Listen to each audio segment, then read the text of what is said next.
मैया और वसुदेव जी को मुक्त करके ठाकुर जी ने अपने नाना जी उग्रसेन जी को राज्य गद्दी पर बिठाया।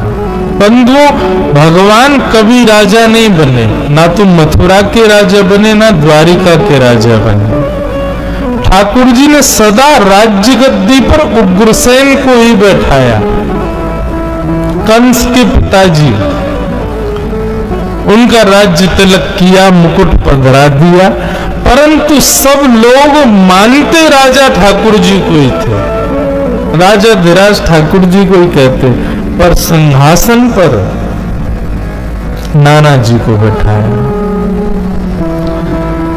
भगवान पूरी मथुरा को व्यवस्थित करके उज्जैन पढ़ने के लिए गए, सांदीपनी गुरुकुल, और वहां सांदीपनी उपाध्याय से भगवान ने संपूर्ण वेद अध्ययन किया। वहीं पर ठाकुर जी को एक मित्र मिले, उनका नाम सुदामा, जिनकी कथा हम कल सुनेंगे। सुदामा जी महाराज से भेंट हुई। ठाकुर जी लौट करके वापस आए। भगवान का मुंडन हो गया था। विद्यालय में चौड़ी चोटी रखी ठाकुर जी ने, बढ़िया लंबी शिखा ठाकुर जी ने धारण की। लौट करके आए। ठाकुर जी अब राजकुमार हैं मथुरा के। ठाकुर जी के चेहरे पर वो नूर नहीं है, वो प्रसन्नता नहीं है। क्यों? ब्रज की बड़ी याद आती है। अपने कक्ष की खिड़की में से केवल वृंदावन को देखते रहते हैं ठाकुर जी। परसों की कह के गए, बरसों हो गए वृंदावन नहीं गए। आज ठाकुर जी बहुत याद कर रहे थे, और आज ही देवकी मैया ने मन में विचार किया, मेरो लाला इतना बड़ा है, आज तक अपने हाथ से भोजन नहीं पवाया, आज मैं अपने हाथ से पवाऊंगी। बलराम जी से पूछा, लाला को कहा पसंद है, जल्दी बता। बोले मैया लाला को तो एक ही चीज पसंद है। बोले कहा, रोटी के बीच में मक्खन धर दो, वहां मैंने एक मिश्री डाल दो, वो खवाए दो, वही लाला को प्रिय लगे। यशोद, आज देवकी मैया ने 56 भोग बनाए, परंतु एक किनारे में माखन मिश्री सजाई के अपने हाथ से लेके जा रही हैं। आज अपने लाला को पहली बार अपने हाथ से प्रसाद पवाने के लिए। लाला चल आजा, मेरे हाथ से प्रसाद पा ले। ठाकुर जी हाथ धो के आए, बैठ गए। देवकी मैया को पूर्ण प्रेम देना चाह रहे हैं ठाकुर जी। देवकी मैया ने जैसे ही थाल सामने रखा, थाल में ठाकुर जी देख रहे हैं कौन कौन सी सब्जी बनी है। अच्छा मैया तेने बनाई? जैसे ही ठाकुर जी की दृष्टि पड़ी माखन पे, नेत्र बंद हो गए। यशोदा मैया की याद फिर आने लगी ठाकुर जी को, अश्रु गिरने लगे। देवकी मैया अपने हाथ में कवल लेके बैठी, वो लाला मुंह खोल खवाऊं तो को। ठाकुर जी इतने रोए, रो करके दौड़े और बलराम जी से जाकर के लिपट गए। बलराम जी भी रोने लगे, ठाकुर जी भी रोने लगे, देवकी मैया भी रोने लगी। वसुदेव जी से जाके बोली, देखो ना, समझाओ कृष्ण को, बहुत रोता है। तब वसुदेव जी ने कहा, हमारो इतना अधिकार ना है, हम तो जाने भी ना है कन्हैया को कहा अच्छो लगे कहा बुरो लगे। अगर कन्हैया को सखा उद्धव जाके समझाएगा तो शायद मान जाए। वसुदेव जी ने उद्धव जी से कहा, तुम कृष्ण को समझाओ ना, बहुत रोता है। उद्धव जी महाराज कौन है बंधुओं? बृहस्पति के शिष्य हैं, बुद्धि में बहुत प्रबल है, ज्ञानी नाम अग्रगण्यम। यदि कह दिया जाए तो कोई अतिशयोक्ति नहीं। वृष्णीनाम प्रवरो मंत्री कृष्णस्य दयित सखा शिष्यो बृहस्पतिर साक्षात उद्धवो बुद्धि सत्तमा। बहुत विद्वान है उद्धव जी। उद्धव जी गए, ठाकुर जी को कक्ष में लेके अंदर से किवाड़ बंद की। ये परब्रह्म है। पूरे विश्व को ठाकुर जी आप सिखाते हैं कि चीज से डी अटैच होना सीखो। व्यक्ति किसी चीज में आसक्ति मत रखो, किसी वस्तु से आसक्त मत हो।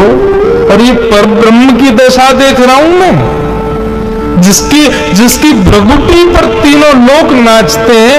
आज वो उन गंवार ब्रजवासियों के लिए रो रहा है।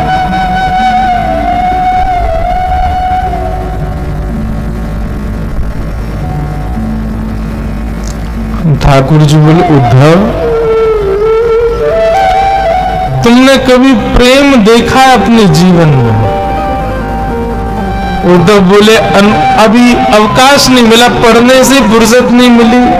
बृहस्पति क्या है, इतने समय पढ़ता रहा, इन सब चीजों के लिए मुझ पर समय नहीं और ना मैं करना चाहता। भगवान बोले, तो फिर नहीं समझ पाओगे। आसक्ति अलग बात है उद्धव। आसक्ति होती तो वृंदावन दूर नहीं है यहां से, मैं सुबह जाके शाम को आ सकता हूं।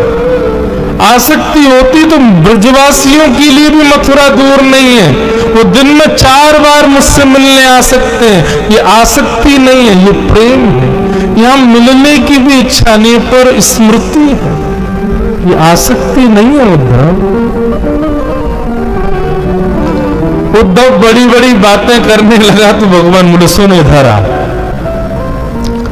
तुम जाके ये सब जो मुझे समझा रहे हो ये ब्रजवासियों को समझा दोगे? उद्धव बोला, ऐसा समझाऊंगा जीवन में याद नहीं करेंगे आपको। भगवान बोले, तो फिर ठीक है, जाओ। और सुन इधर आ, अपना मोर पंख निकाल के उद्धव के मुकुट में लगा दिया, अपना पटका उतार करके उद्धव को पहना दिया, और चंदन का इत्र जो ठाकुर जी लगाते हैं वो उद्धव को लगा दो। अब जाओ। बोले, ये सब क्यों? बोले, क्योंकि इसके बगैर तुम गए ना तो ब्रजवासी तुझे देखेंगे भी नहीं। इसके साथ जा वृंदावन। उद्धव जी महाराज कह के गए। भगवान बोले, कब आएगा उद्धव? बोले, शाम तक आ जाऊंगा। वो ठीक है, मिलते हैं फिर शाम को। 6 महीना बाद लौट के आया उद्धव। 6 महीना तक भूल गया कि मैं वृंदावन में। इसी को उद्धव गोपी संवाद कहते हैं। प्रेम की चरमोत्कृष्ट स्थिति है उद्धव गोपी संवाद। उद्धव जी वृंदावन गए। वृंदावन की स्थिति बंधुओं पता है क्या है? हर दिन, जिस दिन से ठाकुर जी गए, हर दिन ब्रजवासी मथुरा के रास्ते को घेर के बैठ जाते हैं और प्रतीक्षा करते हैं, कन्हैया आ रहे होगो, हमारो लाला आ रहे होगो, कृष्ण आ रहे होगो। सुबह से दोपहर, दोपहर से शाम, शाम से जैसी रात है जाए। रोते रोते नंद भवन जाते और कहते, यशोदा तेरो लाला आज नहीं आयो, आज भी नहीं आयो। परसों की कह के गए हो, दारी को बरसों बीत गए, अभी तक नहीं आयो।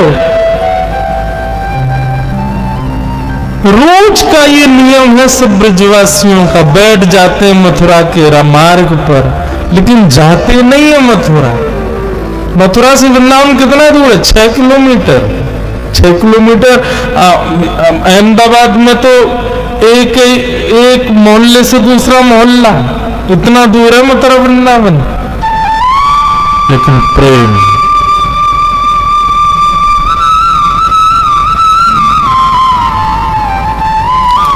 आज जैसे उद्धव जी का रथ आता दिखा, ओहो, रथ देखते ही मानो ब्रजवासियों के प्राण आ गए, सब दौड़ गए, बोले अरे लाला आगो, कन्हैया आगो, हमारो कन्हैया आगो, हमारो श्याम सुंदर आगो, हमारो मधुसूदन आगो।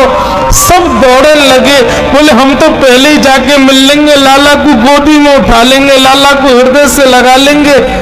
ठाकुर जी का सबसे प्रिय मित्र मधुमंगल नेत्रों से आंसू गिर रहे, मेरो कन्हैया आगो, मेरो लाला आगो। श्री दामा ठाकुर जी का दूसरा मित्र एक वृक्ष के नीचे थोड़ी दूर तो दौड़ा, फिर वृक्ष के नीचे बैठ गया। मधुमंगल बोलो अरे तू बैठ क्यों गयो, ठाकुर जी आ गए, हमारो लाला आ गए, चलना जल्दी। श्री दामा बोलो मैं नहीं जाऊंगा यहाँ के पास, परसों की कह के गए हो, बरसों बाद आ रहा हो, आज यहाँ से बातें ही नहीं करूंगा, आंदे या तो मिलना ही ना है मुझको, या तो मना कर दियो मेरे पास नहीं आवे। मधुमंगल बोलो तू है जा नाराज, हम तो जा रहे हैं। श्री दामा को छोड़ सब दौड़ने लगे, तो श्री दामा चुपके से देखता है सब ब्रजवासी दौड़ रहे हैं, अरे ये मुझसे पहले लाला को पकड़ लेंगे, मुंह पे पहले स्पर्श कर लेंगे, मुंह से पहले गले लगा लेंगे, मुझको वो सुख नहीं मिलेगा। श्री दामा दौड़न लगो, मधुमंगल बोलो अरे अब क्यों दौड़ रहे हो, तू तो मना कर रहे हो ना नहीं मिलेगा लाला से, फिर क्यों आ गयो। श्री दामा बोलो अरे मधुमंगल नाराज, बाद में आ जाऊंगा, पहले लाला को हृदय से तो लगा लो। इतनी पीड़ा इतनी वेदना सही है बरसों तक हमने, आज लाला को अंक में तो भर लो, एक बार गले लगा के फिर रूठ के चलो जाऊंगा, फिर नहीं मिलूंगा यहाँ से। रथ बीच रास्ते में घेर लिया सब ब्रजवासी, रथ का पर्दा हटा करके जैसे ही उद्धव जी बाहर आए, ब्रजवासियों ने उद्धव को देखा ही नहीं। ब्रजवासी सब अभी भी रथ के अंदर ही झांक रहे थे कि पर्दे के अभी ये कोई सेनापति आया है, कृष्ण अभी भीतर बैठे होंगे, सब उचक उचक के देख रहे थे। उद्धव जी बोले जय श्री कृष्ण। मधुमंगल श्री राम बोले हाँ भैया जय श्री कृष्ण, किनारे हटना तू, जल्दी खोल, लाला को बुला बाहर। उद्धव बोले और कोई नहीं है रथ में, नहीं आया हूं, मैं कृष्ण का सखा हूं, मेरा नाम उद्धव है। श्री कृष्ण आप सबको बहुत स्मरण करते हैं, इसलिए उन्होंने मेरे द्वारा आप सबके लिए पत्र भेजा, स्मृति पत्र भेजा। जैसे ब्रजवासियों ने सुना स्मृति पत्र भेजा है,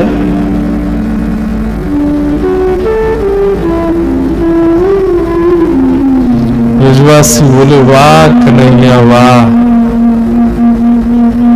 मान गए तेरे प्रेम को, वर्षों तक आयो नहीं, परसों को वादों करके बरसों बाद याद आई तो सखा भेज दियो स्मृति पत्र के संग।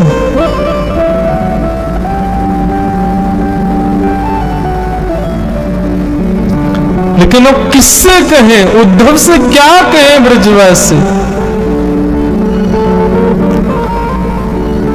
मानो मधुमंगल श्रीदामा तो वहीं बैठ गए। उद्धव ने कहा क्षमा करें पर मुझे शीघ्रता है, आप ये बताएंगे कि नंदरानी यशोदा का घर कहाँ है। मधुमंगल बोला नदी दिख रही है, इसके किनारे किनारे चले जाओ, इस नदी का जहां उद्गम है ना वही है नंदरानी यशोदा का घर। नदी का उद्गम घर से, नदी तो पहाड़ों से आती है, घर से कौन सी नदी आती है। मधुमंगल बोला तुम नहीं समझोगे, रोज कृष्ण विरह में ब्रज की गोपियां नंदरानी यशोदा आपस में मिलजुल करके कन्हैया की लीलाओं का चिंतन करती है, रुदन करती है। वर्षों से रो रही उन गोपियों के नेत्रों के अश्रु नदी बन के बह रहे हैं। उद्धव जाओ, इसका उद्गम जाए वही नंद भवन। उद्धव को पहला झटका तो नहीं लगा। उद्धव के विचार में भी नहीं था ऐसा प्रेम होगा ब्रजवासियों का।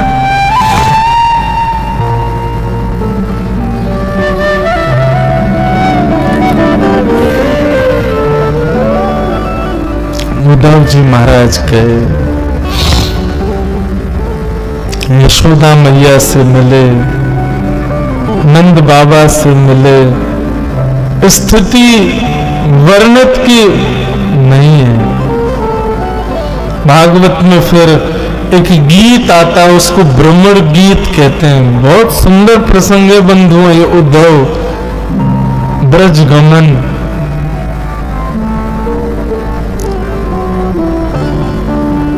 गोपियां आपस में चर्चा कर रही हैं, उद्धव बैठ करके सुन रहे हैं। कोई गोपी कह रही है, कल तो कन्हैया ने मेरी मटकी फोड़ दी। मैंने कही, अरे लाला तेने मटकी क्यों फोड़ी? बोले तू नहा के ना आई ना, हमारे तो नवा दियो मैंने। कोई गोपी कुछ बता रही है, कोई गोपी कुछ बता रही है। सबकी बातें उद्धव सुन रहे हैं। सबके बीच में बैठी श्री जी, किशोरी जी, राधा रानी से किसी गोपी ने पूछा, बोले श्री जी, हम सबके स्वप्न की बात आप सुन रही हो, आप अपने स्वप्न की भी तो बताओ। आपके स्वप्न में श्याम सुंदर कैसे आते हैं? किशोरी जी मंद मुस्का के बोले, तुम बड़ी सौभाग्यशाली हो कि तुमको स्वप्न आता है, क्योंकि तुमको नींद आती है। पर जादना से कन्हैया गयो है, मेरी तो नींद ही वाक्य संग चली गई, मुझको सपने ही ना आवे। नींद ही ना आवे तो सपनों कैसे आवेगो, और सपनों ना आवे तो तुम्हें बताऊं कैसे? ये सब भाव बैठ करके उद्धव सुन रहा है। तब मधुपक तब बंधो माश प्रशांघ्रिम सपत्न्याः कुछ विलुलित माला कुंकुमश्मश्रुभिर्न बृहतु मधुपतिस्तन्मानिनीनां प्रसादं यदु सदसि विडम्ब्यं यस्य दूतस्त्वमिदृक्। गोपियों ने एक गीत गाया जिसको भ्रमर गीत कहते हैं। मानो गोपियों को उद्धव दिख गया था कि उद्धव बैठा है, लेकिन सीधे उद्धव से ना कह के एक भौरा उड़ता हुआ आया। तो भौरे को कहते, अरे देखो ये काला है, जरूर कृष्ण का मित्र होगा। अब उद्धव को केंद्र में लेकर के गोपियां उस भौरे से बात करती हैं, उसी को भ्रमर गीत कहते हैं।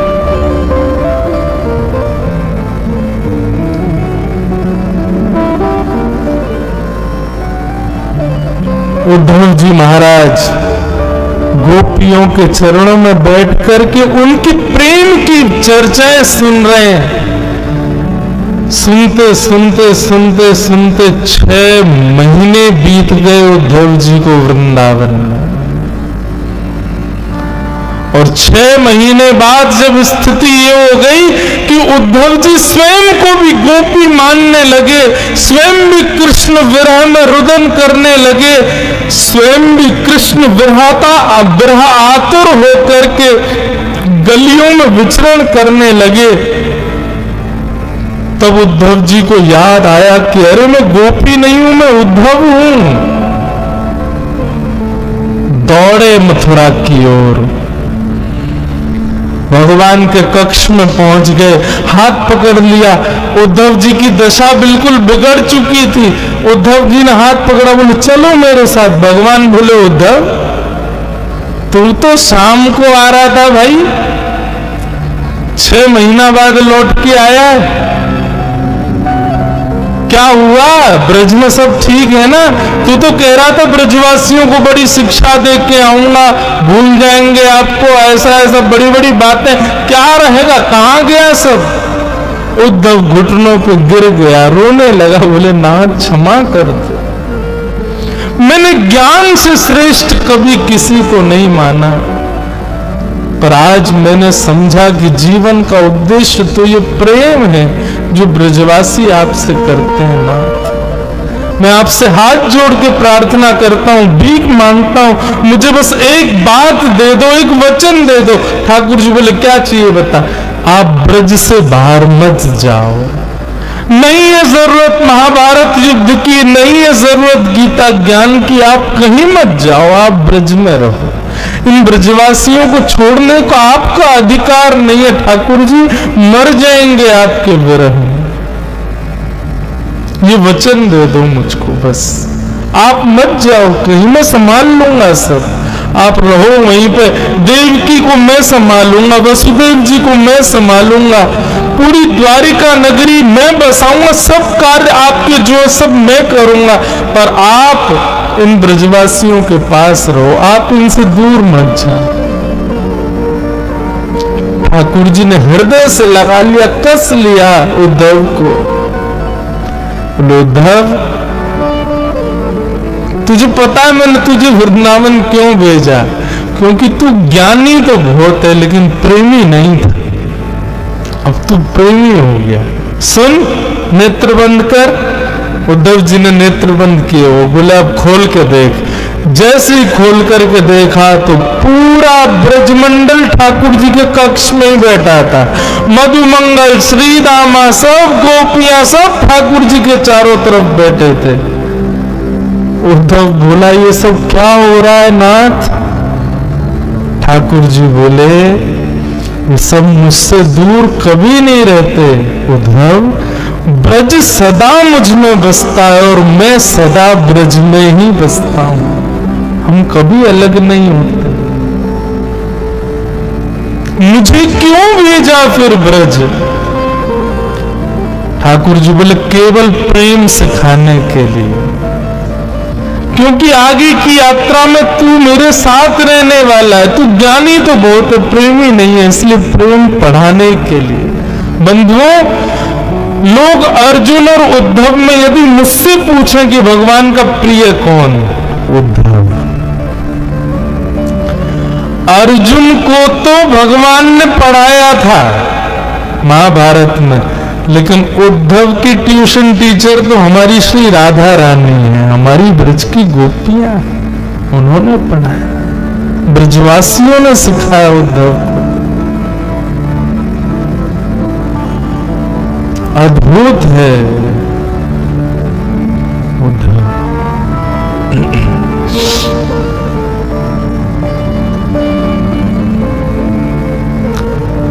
उद्धव, पता है आपको भागवत में भगवान क्या कहते हैं? उद्धव के विषय में भगवान कहते हैं वो मैं ही हूं, वो मुझसे अलग नहीं है। यदि कभी तुमको उद्धव मिल जाए तो ये समझना श्री कृष्ण है, उसको प्रणाम कर लेना। और ये बात कब लागू हुई? जब उद्धव ब्रज चला गया, वृंदावन चला गया। वृंदावन से आने के बाद उद्धव का वो निर्माण हुआ। ठाकुर जी कहते हैं मेरा ही स्वरूप, मेरा ही तदन रूप है।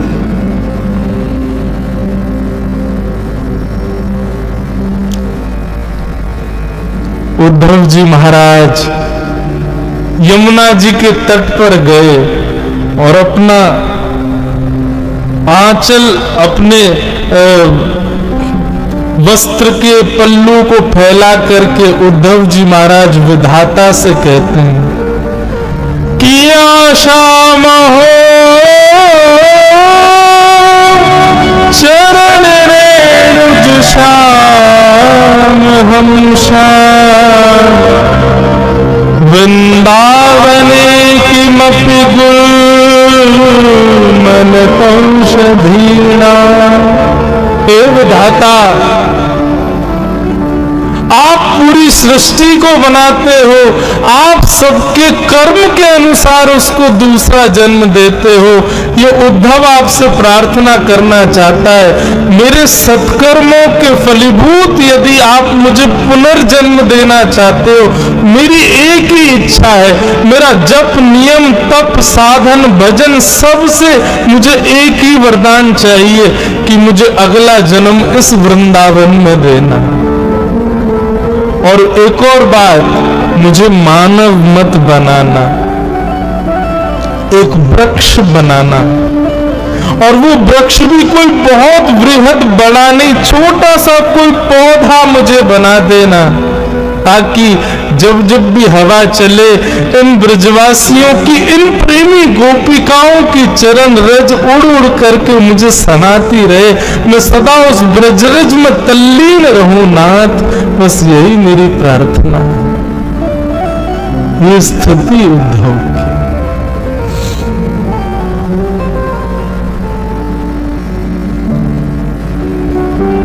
ऐसे उद्धव जी को हम प्रणाम करते हैं।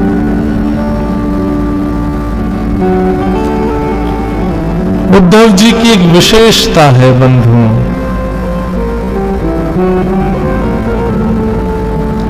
आपको पता है जब द्वारिका में यदुवंशियों को संतों ने श्राप दिया कि संपूर्ण यदुवंश नाश हो जाए, तो सारे यदुवंशी गए भगवान के पास और भगवान से कहा, आप दुनिया के श्रापों को दूर करते हो, आपके खुद के परिवार को श्राप लग गया, ठाकुर जी इसको दूर करो। भगवान बोले सोचने दो। अब यदुवंशियों में उद्धव भी आता, उद्धव कोने में बैठा था। भगवान बोले एक उपाय है। बोले क्या? बोले हमारे सौराष्ट्र में एक शंकर जी का मंदिर है, उसका नाम है सोमनाथ। ये सोमनाथ मंदिर जो है ये श्रापों को दूर करने के लिए प्रसिद्ध है। बोले कैसे? तब भगवान ने कथा सुनाई। बोले चंद्रमा जो है ना, इसके ससुर जी हैं दक्ष। दक्ष की बेटियों से इनका ब्याह हुआ है, परंतु चंद्रमा सबसे ज्यादा रोहिणी नाम की पत्नी से प्रेम करते हैं। तो बाकी की पत्नियों ने अपने पिता से आके शिकायत कर दी, बोले कि आपका दामाद एक ही उससे रोहिणी से ही प्रेम करता, हमसे नहीं करता। दक्ष प्रजापति ने श्राप दे दिया, बोले कि तुम बहुत अपने रूप का अभिमान करते हो, जाओ तुम अपने रूप से विहीन हो जाओ। चंद्रमा ने कहा, ससुर जी आपने हमको श्राप तो दे दिया, लेकिन ये नहीं विचार किया कि मैं स्वरूप से विहीन हो जाऊंगा तो सारी पत्नियां, सारी बेटियां आपकी विधवा हो जाएंगी। दक्ष बोले ये तो मैंने सोचा ही नहीं। तब क्या करें? तब चंद्रमा ने आकर के यही सौराष्ट्र में तपस्या की, तब महादेव प्रकट हुए। तब महादेव ने कहा ठीक है, 15 दिन तक आप अपने ससुर जी के श्राप में रहोगे, आपका रूप घटेगा, पर उसके बाद 15 दिन का हमारा आशीर्वाद रहेगा, आप पुनश्च अपने रूप में आ जाओगे। तो एकम से अमावस्या तक चंद्रमा श्राप में रहते हैं और पूर्णिमा तक फिर आशीर्वाद में रहते हैं। ये कथा भगवान सुना रहे हैं अपने सब कुल के लोगों को, यदुवंशियों को। बोले ऐसा भैया सोमनाथ है तो चलो नाव की व्यवस्था करो, द्वारिका से सब लोग नाव में बैठकर के सौराष्ट्र जाएंगे, सोमनाथ भगवान का पूजन करेंगे, ब्राह्मणों को दान करेंगे और फिर वहां सोमनाथ भगवान हमारे श्राप को नष्ट कर देंगे। यदुवंशी नाचने लगे, जय हो, आनंद आ गए, जय हो बालकृष्ण की जय, द्वारिकाधीश की जय, हमारा श्राप दूर हो जाएगा। उद्धव भगवान को देख रहा था तिरछी नजर से। भगवान बोले क्या बात है? बोले इनको सबको जाने दो, फिर बताऊंगा आपको। जब सब चले गए तब उद्धव बोला, मैंने बहुत चतुर देखे लेकिन आप जैसा चतुर नहीं देखा नहीं। भगवान बोले क्या हो गया? बोले भगवान बहुत विद्वान है उद्धव। उद्धव बोले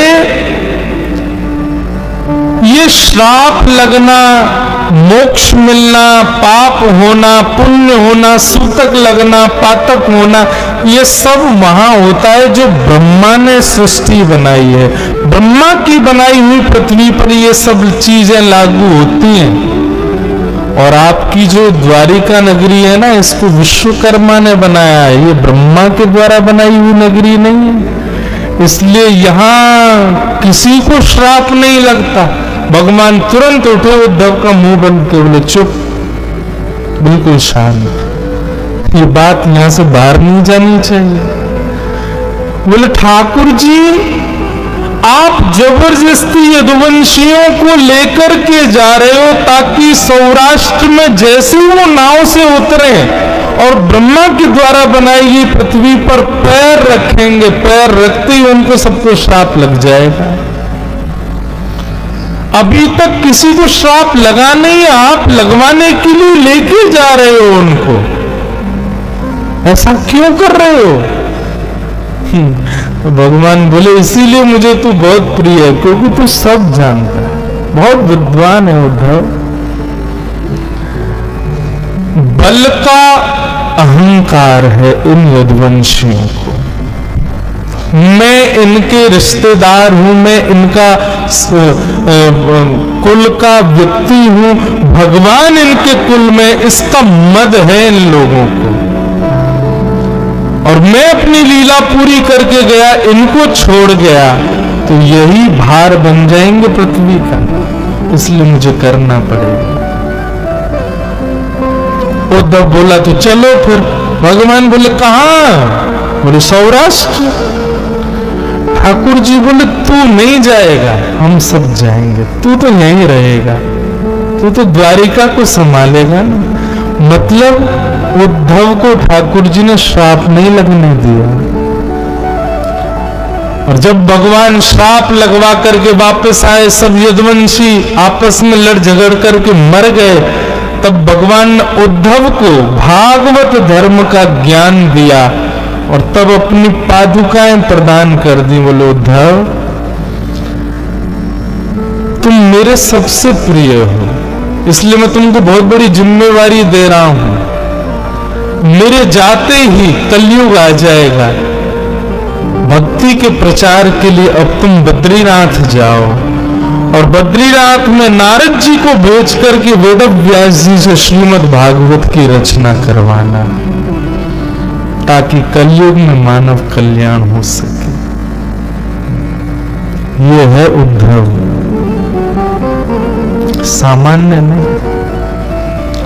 ऐसे उद्धव जी को हम प्रणाम करते हैं। आज बहुत दिन बाद, बहुत वर्षों बाद मैंने उद्धव गोपी संवाद केवल छुआ है, पता नहीं क्यों, बस छुआ है आज। प्रणाम।